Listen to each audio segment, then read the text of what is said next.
Doutora, quanto essa organização pode ter movimentado de dinheiro? Vocês fizeram um cálculo disso? Olha, é que individualmente existem valores que você, quando você faz uma quebra de sigilo, você identifica aquilo que a pessoa movimentava a título de salário. Tá? Ela tem uma verba de salário. E ela acaba movimentando o triplo, o quádruplo ou até 10 vezes mais. Aconteceu nesse caso? Aconteceu. Aí Mas ele em vai ter que relação justificar. Vamos lá que ele possa justificar. Então tem aí que vem A defesa. a defesa e tudo mais. O que nós identificamos foram movimentações atípicas. Tá. Atípicas, que não condizem com o que ele ganhava. Se não condiz com o que ganha, para mim é corrupção. Não é possível saber quanto que saiu, quanto foi desviado ainda, né? O de contratos desviados, por exemplo, o contrato da Degentil foram 20 milhões. Eles levantaram empenhos quase 8 milhões. Em tempo recorde, isso.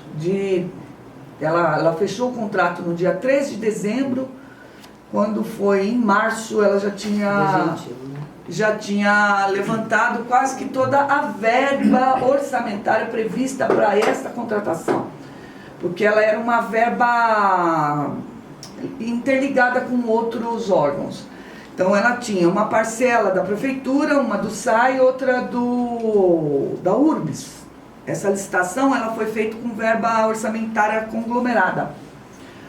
E a prefeitura, quando chegou a deflagração da Operação Casa de Papel, já tinha desembolsado praticamente toda a verba para a propaganda institucional em menos de 3 meses. Aí foi uma coisa assim, recorde. E os outros órgãos, inclusive, nem teriam ainda assinado o contrato que os fazia, porque para você tirar, não sei se vocês já vislumbraram um orçamento. Quando você vai usar o dinheiro do orçamento, você tem que ter previsão de uso. E esses órgãos, embora tenham entrado como participantes dessa licitação, nenhuma verba estava saindo da linha orçamentária deles, só da prefeitura. Só um complemento de uma dúvida minha, entendendo esse trâmite judicial, vai agora para o TJ.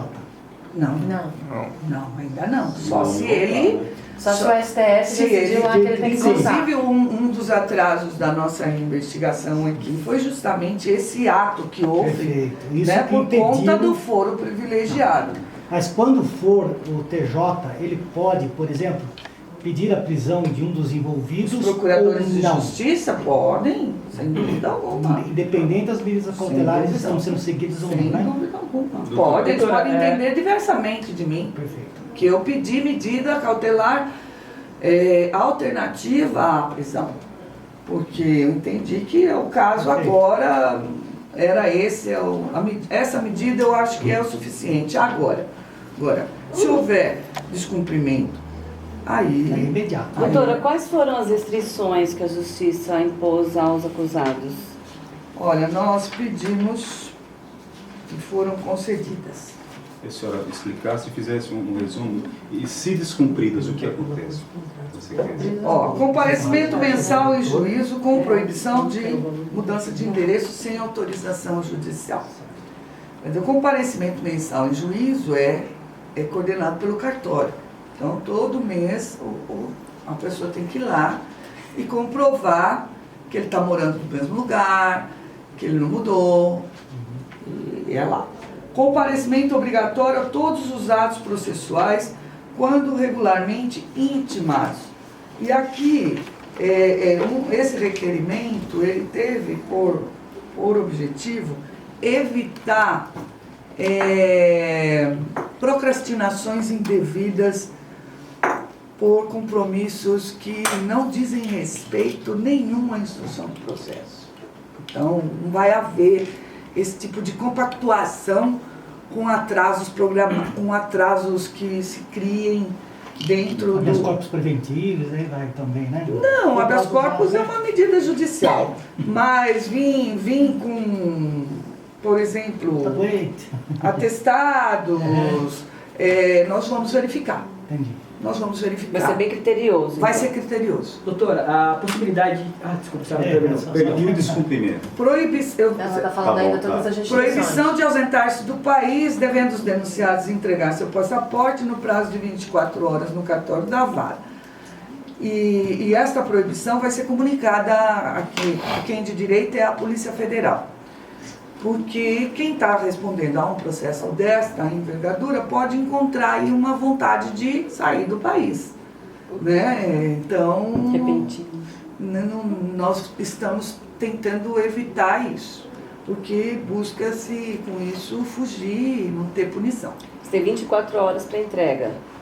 Aqui 24 horas, foi fixado 24 horas. Depois E a Depois proibição de notificação, frequentar a prefeitura, salvo por autorização deste juízo até a prolação da sentença. Então, portanto, o juiz até, havendo uma decisão contrária, poderá até autorizar ele mesmo. Ele mesmo. Não só a prefeitura, como todas as dependências, ou só o passe especificamente? Ele vai ter que justificar e o juiz vai ter que entender se tem conveniência ou não para isso, né? Para esse comparecimento lá. E aí ele separou em grupos, né? Que foi também uma das formas de facilitar a instrução. O que você ia perguntar? No caso, o que acontece com o descumprimento? Eles podem ser presos? Eu queria que a senhora explicasse essa parte. Sim, isso aí está na lei, né? Se você aplica uma medida, está no 300 agora não vou lembrar o artigo, mas está na lei. Está na lei que se ele não descumpre uma medida cautelar, porque isso aqui é uma medida cautelar preventiva para que a pessoa não seja presa.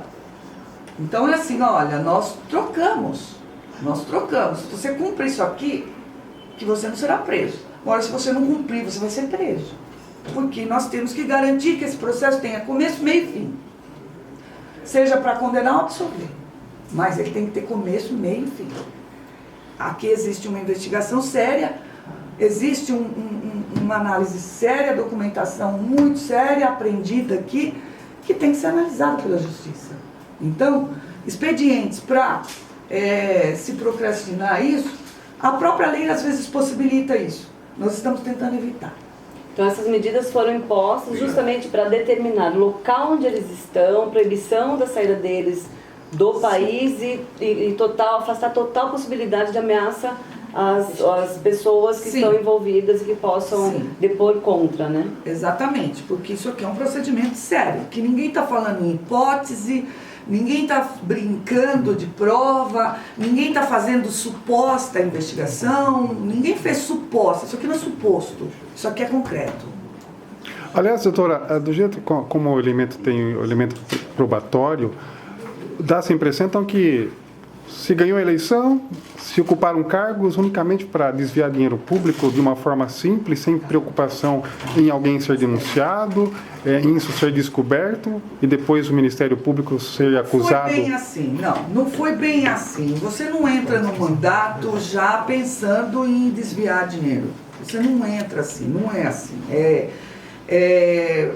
Aqui na denúncia nós fazemos um histórico de como que isso foi evoluindo para esse mecanismo ser instalado lá, o início de tudo. Então, ele começa de uma forma, na verdade, colocando algumas pessoas estrategicamente em alguns pontos, sim, isso sim. Agora, se lá no ego de cada um havia já de pronto esse dolo de desviar dinheiro público, isso está na cabeça, né? O que eu tenho de materializado é que isso ocorreu em meados desse mandato. Ele foi indo e depois tiveram circunstâncias dentro desse mandato que fizeram esse desgaste pessoal do prefeito. E posteriormente a isso é que começa essa engrenagem Então, a depois funcionar. da primeira cassação. Foi depois da primeira cassação. Doutor, o GAECO fez um organograma da participação de cada peça, de cada pessoa nesse Com esquema? certeza, sou obrigada a fazer. Quem é a cabeça desse organograma? José Caldini Crespo e seus secretários. Doutora, a senhora acha que essa manifestação hoje aqui do Ministério Público em São Paulo, Sorocaba, pode chegar em Brasília e, de certa forma, influenciar o julgamento do Dr. Gilmar Mendes? Olha, o que ele tem lá é uma reclamação que não está pautado o julgamento ainda. Ele tem uma reclamação atinente à questão de questão de oitiva de testemunha, que inclusive era um dos colaboradores aqui. Ele estava, pela lei de colaboração premiada, na verdade, ele estava impedido de comparecer. Ele já tinha assinado um termo de confidencialidade. E ele já tinha prestado depoimento na polícia. Então, o que a Câmara fez foi utilizar como prova este depoimento que já havia sido dado na polícia. Ele não poderia prestar um novo porque estava em trâmite uma colheita de colaboração dele. E o termo de confidencialidade, pela lei, isso não o impedia. Isso não está noticiado. Nesse caso, é o secretário de comunicação, é isso? É o secretário de comunicação. A segunda pergunta que você me fez, quantos contratos? Aqui, direcionados a CELT e Twente, elas têm duas razões sociais e são vários contratos. Ela simplesmente detinha ou monopolizava a contratação através de atas de registros de preço. O mecanismo desse direcionamento era assim: eles registravam os preços e, inclusive, de produtos que não eram tidos como atividades comuns. Por exemplo, ou produtos comuns, que a ata de registro de preço é um procedimento licitatório que é para gerar uma economia ao município. Porque a pessoa vai lá e fala assim: olha, eu vendo lápis a 10 centavos. Registro meu preço aí. Eu vendo caneta a 20 centavos. Material de consumo e serviços de natureza comum. Não, nós tínhamos atas de registro de preços de serviços que era da atividade fim da própria secretaria. Por exemplo, atividade artística, contratar artista, contratar músico, fazer cantatas, fazer serviço de alimentação, serviço de, esgoto, tudo que vocês imaginarem tinha uma ata de registro de preço que vinculava a prefeitura a CELT Twente. Porque não é possível você fala assim, aí por isso que tinha a tal da pecha de empresa faz tudo, né? Empresa faz tudo. Ninguém faz tudo. Ninguém faz tudo. Todo empresário tem uma atividade fim. E ela foi identificada em 18 contratações da CELT. 18, porque nós levamos em conta aquelas que foram feitas no período da nossa investigação. Que nós tínhamos que ter um foco, senão a gente desvirtua e começa a fazer uma auditoria na prefeitura, o que não é o objetivo, não foi o objetivo dessa investigação. Nós íamos fazer, sim, a auditoria naqueles contratos que saíram empenhos efetivamente, e nós pegávamos no portal da transparência esses empenhos saindo, e fomos lá, buscamos esses procedimentos, estudamos um a um. Deu 18 contratações que nós identificamos fraudes. Teve mais o Baroque e a contratação, aí separando, de contratos, mais a contratação da Degentil, que foi apartada. Então são 19 licitações questionadas pelo Ministério Público e depois os outros ilícitos, que eles são decorrentes, né, de fraudes, de combinações e vai e assim. Qual era o valor da taxa dele? Porcentagens, elas variavam. Às vezes elas eram direcionadas, elas retornavam em percentuais, em serviços, e esses serviços você não pode quantificar. Você pode até quantificar quanto que o empresário ele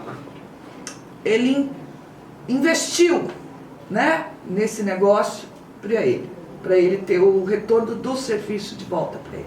Então não é que o empresário, não é que eles não trabalhavam, viu? Não é nada disso, não.